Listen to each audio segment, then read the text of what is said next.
Con la firma del governatore Zaia, l'avventura UNESCO delle colline del Prosecco entra nella fase operativa, una tappa storica per la marca suggellata all'Istituto Cerletti di Conegliano. Ecco quindi l'atto costitutivo dell'associazione che si occuperà della gestione del patrimonio dell'umanità, il primo sito vinicolo al mondo ad avere questo tipo di riconoscimento, un primato che si intende far valere a livello internazionale. Noi qui abbiamo un sito, è un sito che è nella top class, come si dice, dei siti UNESCO mondiali, che è nel club dei grandi, come le piramidi d'Egitto, come le cascate del Niagara, il Grand Canyon e molti altri grandi monumenti, per cui figuratevi se possiamo non sentire questa responsabilità. A firmare l'atto costitutivo con la Regione anche i soci fondatori, con Mario Pozza per la Camera di Commercio, Innocente Nardi del Consorzio di tutela del vino conegliano Valdobbiadene Prosecco, Stefano Marcon e Stefano Soldan per provincia e intesa programmatica d'area. Ognuno ha espresso i propri rappresentanti nel nuovo Consiglio d'amministrazione che sarà presieduto da Marina Montedoro, classe 1976,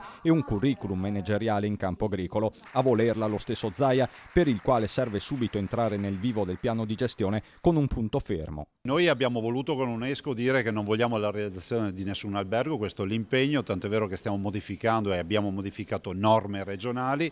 L'idea sarà quella di una ospitalità diffusa, valorizzando tutti i casolari e i piccoli edifici che abbiamo. Questa è la vera sfida che permetterà comunque di avere un turista che non sarà un turista di massa, ma un turista molto attento, perché sarà un turista informato quando verrà qui. Un turismo sostenibile attorno al quale c'è già interesse. Queste colline sono già la destinazione che cresce di più in Veneto, un Veneto che ha come prima industria del turismo con 18 miliardi di fatturato, si passerà dalle quasi 200.000 presenze a 1 milione di presenze turistiche. 1 milione di presenze, questo è l'obiettivo che sembra alla portata dell'avventura UNESCO. Prima dobbiamo attrezzarci come territorio per accogliere i turisti, creare un turismo di qualità e poi pian piano crescere nei numeri.